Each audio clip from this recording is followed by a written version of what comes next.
Selamat pagi, kita akan bersama-sama mempelajari tentang perkembangan bahasa di dalam diri seseorang.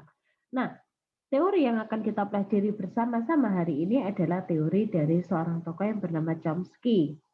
Ya, kita akan melihat untuk pendahuluannya, terlebih dahulu kita akan melihat bahwa bahasa itu adalah alat ataupun tools di dalam sebuah komunikasi yang sangat penting dan harus dikembangkan sejak usia dini. Ya, jadi sejak awal kehidupan manusia itu dia harus bisa mengembangkan sistem bahasanya. Nah, karena melalui bahasa, disitulah anak akan mengembangkan social skill-nya.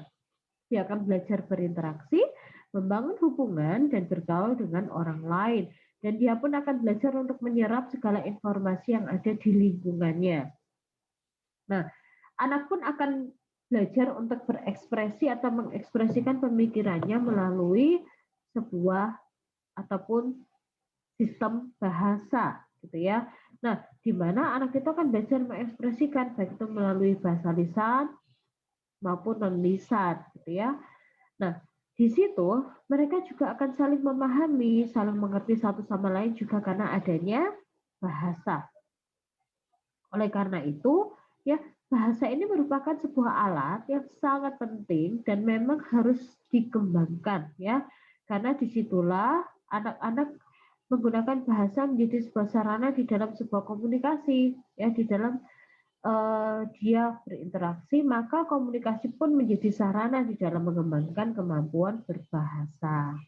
Nah, kalau kita melihat ya, ada pola interaksi dan karakteristik di dalam komunikasi ya, mulai dari kontak mata, lingkaran komunikasi, pemetaan verbal dan juga percakapan orang tua dengan anak. Nah, kontak mata, kita akan melihat bahwa orang dewasa itu di dalam mempertahankan komunikasi dengan anak itu pasti juga akan mempertahankan yang namanya kontak mata.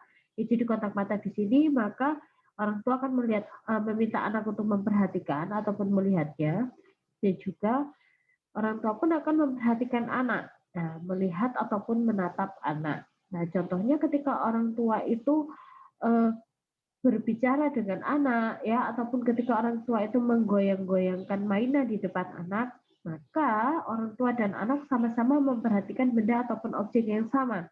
Nah, disitulah terjadi juga yang namanya kontak mata. Yang kedua adalah lingkaran komunikasi, di mana orang dewasa dan anak saling memberikan respon secara bergantian, baik secara lisan maupun non-lisan. Nah, kita melihat bahwa bahasa itu juga merupakan sebuah respon dari stimulus yang diberikan oleh lingkungan. Ya, orang dewasa ketika berkata ciluk ba, maka anak akan memberikan respon, misalnya tersenyum, tertawa, gitu ya, sambil mengeluarkan suara. Nah, disitulah bahwa ketika ada kegiatan yang sama yang kita ulang berkali-kali, maka akan diharapkan menimbulkan respon yang sama. Ya, nah adanya pemetaan verbal di situ adalah orang dewasa menggambarkan apa yang terjadi secara spesifik. Misalnya ketika kita memakaikan baju, nah maka kita berkata kepada anak-anak, Dek, ini bajumu ya, di sini ada lengan, ya, lengan kanan, lengan kiri, di sini ada kancing bajunya, dan di sini ada uh, lubang untuk memasukkan leher atau memasukkan kepalamu, gitu ya. Nah, di sini maka sambil memakaikan baju, maka kita sambil memperjelaskan lagi kepada anak gitu ya. Nah, ini tangannya masuk atau kita buka dulu ya kancingnya seperti itu. Nah, ini kita buka satu persatu. Nah, sambil anak itu memakai, maka dia pun akan menyerap dan memperhatikan. Nah, di situ terjadi yang namanya pemetaan secara verbal. Jadi secara spesifik dia lebih memahami apa yang terjadi dan apa yang dia lakukan gitu ya di dalam aktivitasnya. Nah, diharapkan dia pun membuat sebuah pemetaan, oh ternyata baju itu ada lubang lengan, ada lubang leher ataupun untuk memasukkan kepala, ada kancingnya seperti itu. Nah, ada percakapan orang tua kepada anak. Ya, pasti setiap hari kita akan berkomunikasi gitu ya, bercakap-cakap dengan anak, baik itu menggunakan kalimat yang pendek maupun kalimat yang panjang. Tetapi ya kalau bisa ketika berkomunikasi gunakanlah kalimat-kalimat yang sederhana dan yang bisa kita ulang gitu ya. Karena apa? Sistem memori anak itu kan tidak sama dengan kita sebagai orang dewasa. Maka kita harus mengulangnya sehingga anak itu tahu gitu ya penekanan dari pola komunikasi itu pada kata-kata yang mana. Contohnya, Dek, lihat itu loh ada burung, burungnya lagi terbang ya, dia terbang semakin tinggi dan tinggi dan tinggi. Hebat ya, burung itu bisa terbang tinggi di angkasa. Nah, maka penekanannya adalah bahwa burung itu bisa terbang tinggi dan tinggi. Jadi penekanannya pada kata-kata tinggi seperti itu, ya. Nah, ketika kita mengulang, maka anak itu akan merekam kalimat ataupun kata-kata yang kita sering ulang.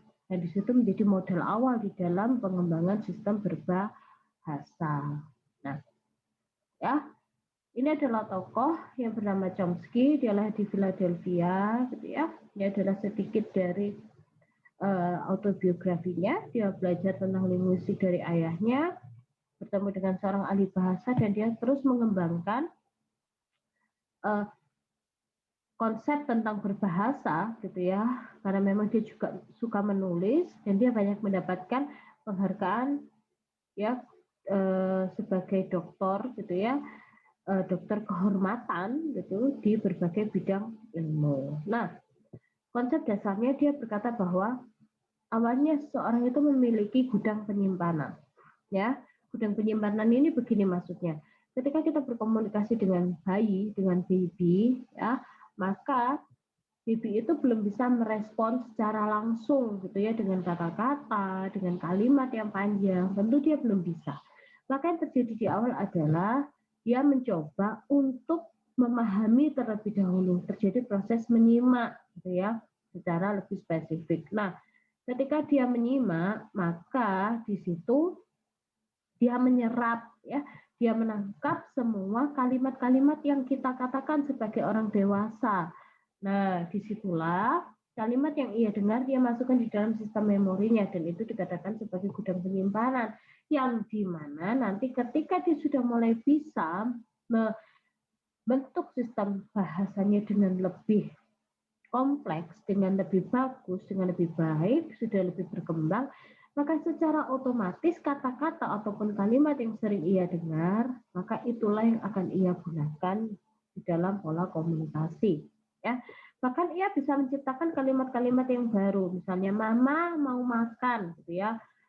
Tapi dia menggunakan kalimat yang baru, misalnya mama mam, mama mam, mama mau makan. Nah, dia menggunakan istilah-istilah kadang-kala anak-anak itu punya istilah-istilah sendiri gitu ya di dalam berbahasa, dalam mengungkapkan sebuah keinginan ataupun pemahamannya.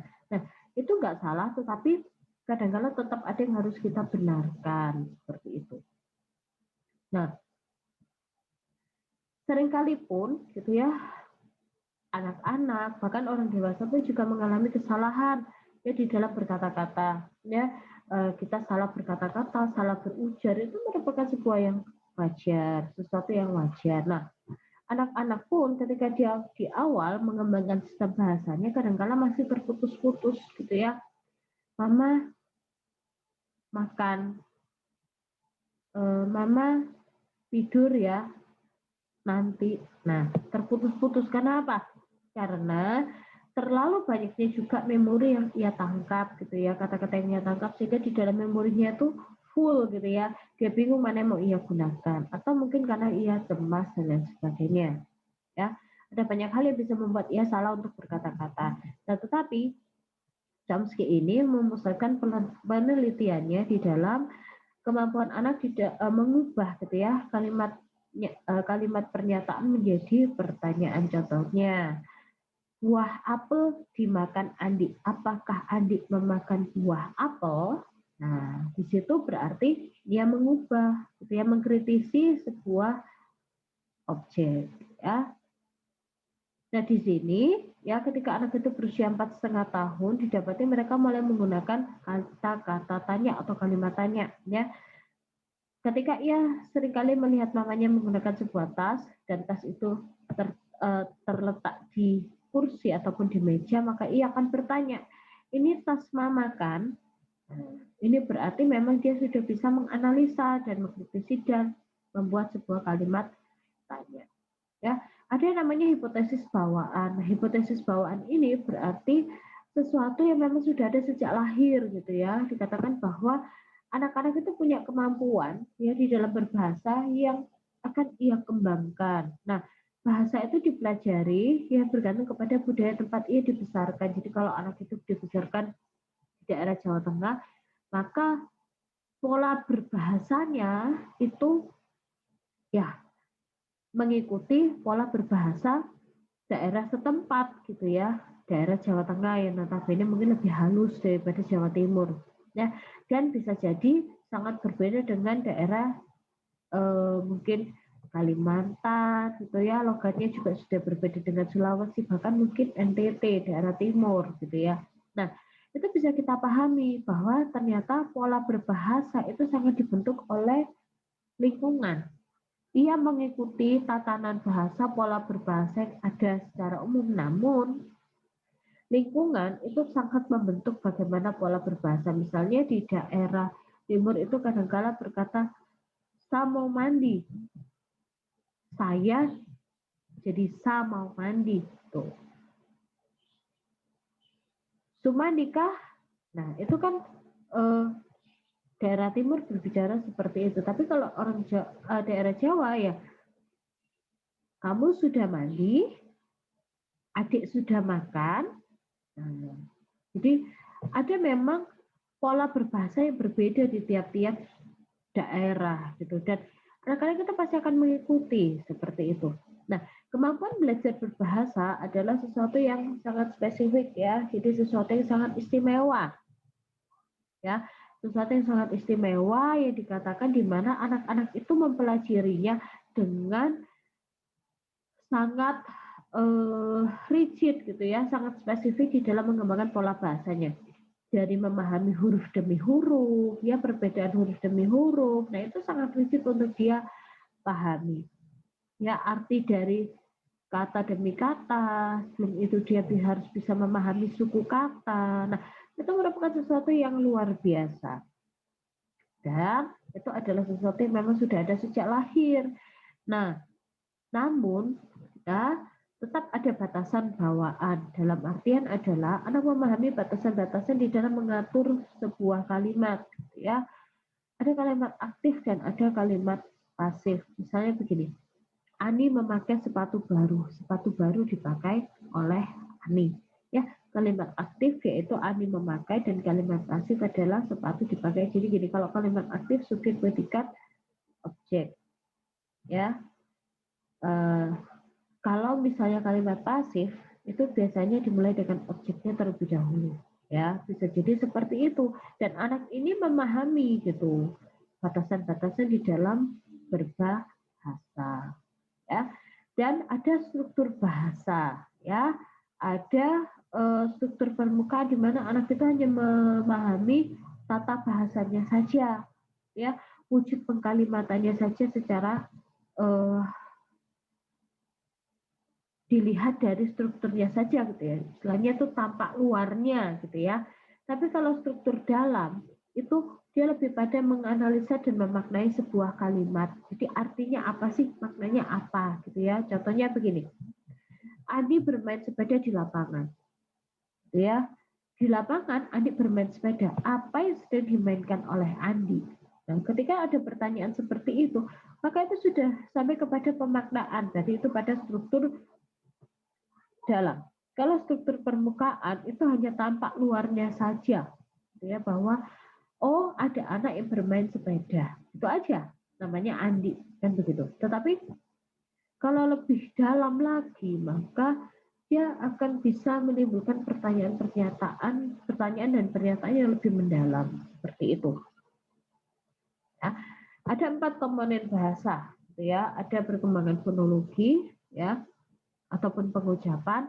Kata pertama mempengaruhi bagaimana seorang bayi mengucapkan sesuatu.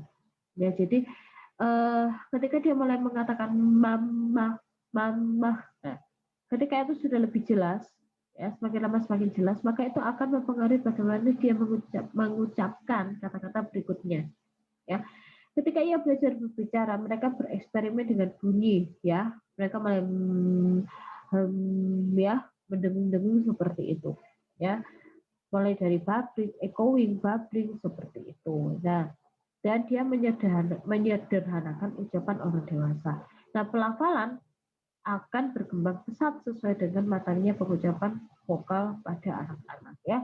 Itu kalau dari segi pengucapan. Nah, semantik. Nah, ini adalah bagaimana dia memahami gitu ya arti dari sebuah kata-kata ataupun kalimat. Nah, perbendaharaan kata itu meningkat pesat pada awal masa kanak-kanak. Perkembangan tata bahasanya ia belajar untuk memahami, memaknai, menganalisa sebuah kata-kata, ya. Dia mengartikan, memaknai sebuah kata-kata. Nah, kata-kata pertama dibentuk berdasarkan fondasi kognitif dan emosional, ya. Jadi memang bahasa ini sangat berkaitan dengan kemampuan kognitif, di mana ia mampu menganalisa, dia mampu bernalar, mengartikan. Nah, itu terkait nanti dengan kemampuan semantik, ya.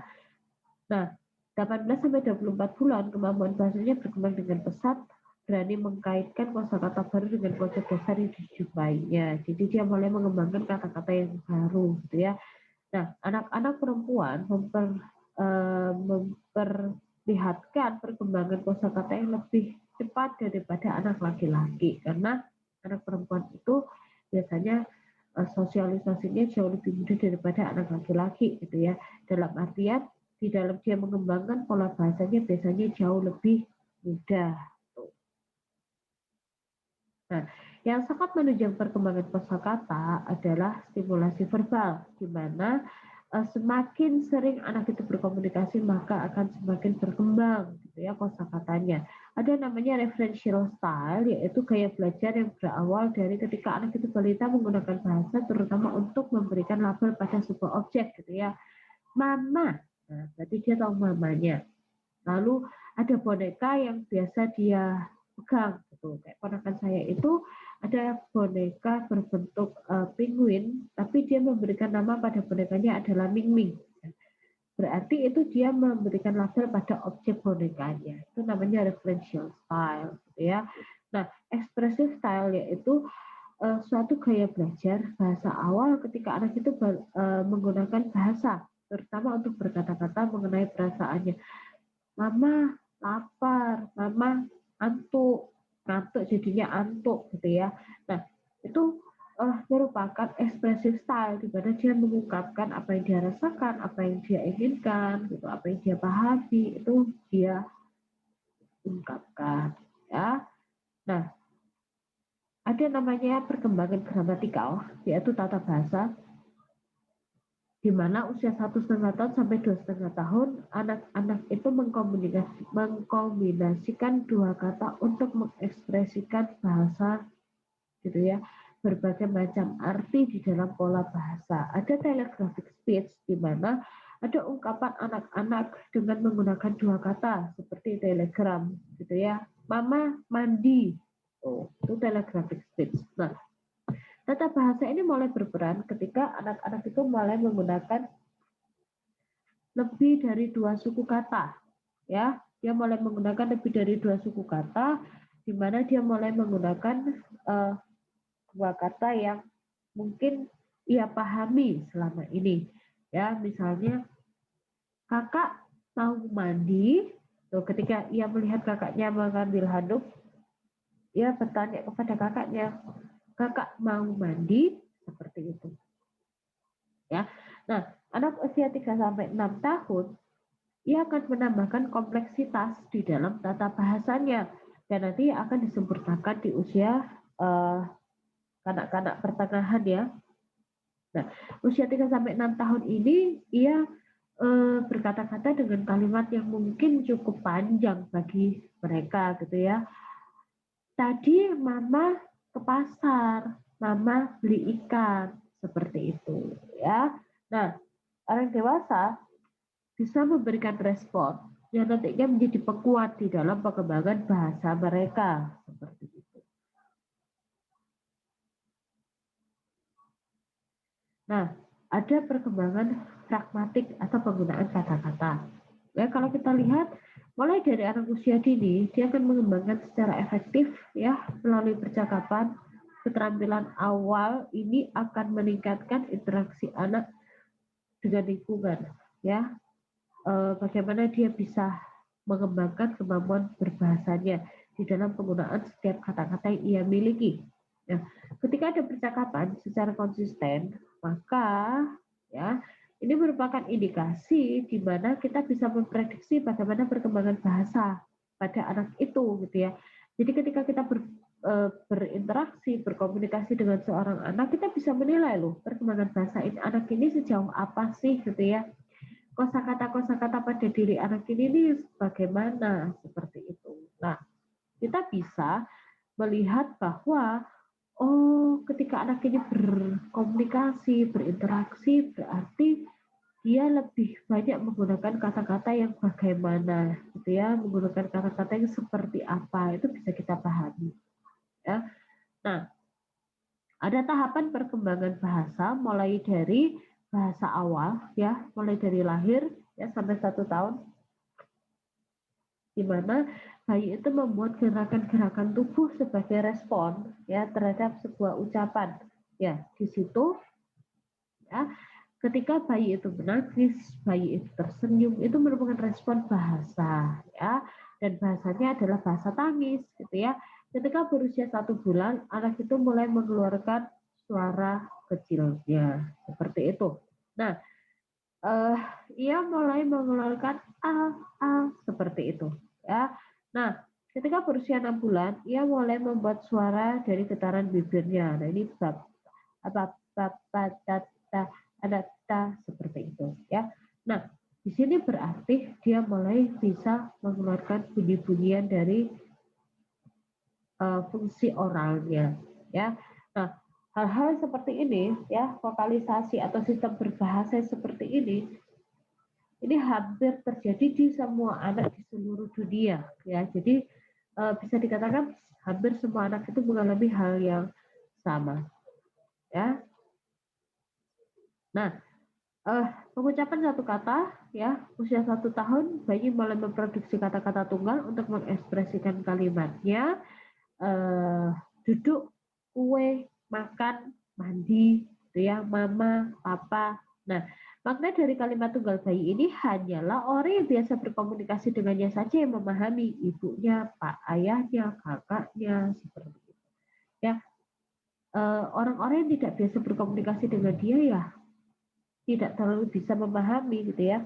Seperti tadi ponakan saya memberikan label pada bonekanya yaitu Ming Ming ya, Ming Ming. Uh, Kalau orang lain dia berkata Ming Ming Ming Ming gitu, orang lain nggak akan paham kalau yang dia maksud adalah bonekanya tadi seperti itu ya. Oke, pengucapan 2 kata ya usia 1,5 tahun. Ini anak mulai mengucapkan 2 suku kata gitu ya secara bersamaan. Yang mereka belajar untuk menggabungkan 2 suku kata. Misalnya mama mandi gitu ya. Kalau tadi cuma kue kue makan gitu ya. Nah,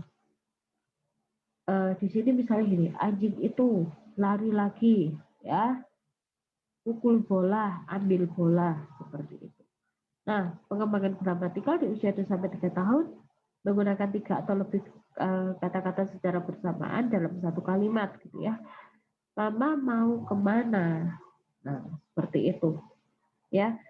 Uh, Mereka belajar untuk menyusun kalimat dengan lebih terstruktur ya di usia ini. SPO-nya mulai diperhatikan ya, terperhatikan. Dia mulai mengucapkan dengan teratur ya. Di usia 5 sampai 6 tahun, ya anak terus berusaha menyempurnakan bahasanya sesuai dengan gramatikal orang dewasa yang seringkali mereka dengar. Dan ini mereka mulai menyesuaikan, mereka mulai menirukan dengan lebih rigid ya. Nah, anak mencoba memahami lebih baik struktur gramatikal serta menambah kosakata mereka. Nah, konklusinya adalah perkembangan bahasa ini adalah sesuatu yang sangat penting untuk dikembangkan sejak usia dini, ya. karena bahasa ini akan mempengaruhi pola komunikasi dan interaksi, ya, bahkan pemerolehan informasi dan bahasa di dalam diri seseorang. Nah, ada 4 komponen penting yaitu fonologi, semantik, gramatikal, dan pragmatik. Tadi sudah saya jelaskan bahwa di sini anak usia dini ini harus memperhatikan dan mendapatkan stimulus yang tepat sehingga nantinya di masa-masa yang akan datang ia lebih bisa mengembangkan sistem bahasanya dengan maksimal dan perkembangan bahasa yang terjadi secara maksimal akan mempengaruhi aspek perkembangan yang lainnya. Oke, sampai di situ penjelasan saya tentang teori perkembangan bahasa menurut Chomsky. Semoga adanya video ini bisa membantu kita untuk mempelajari tentang perkembangan bahasa dengan lebih baik. Oke, terima kasih. Selamat belajar dan tetap semangat.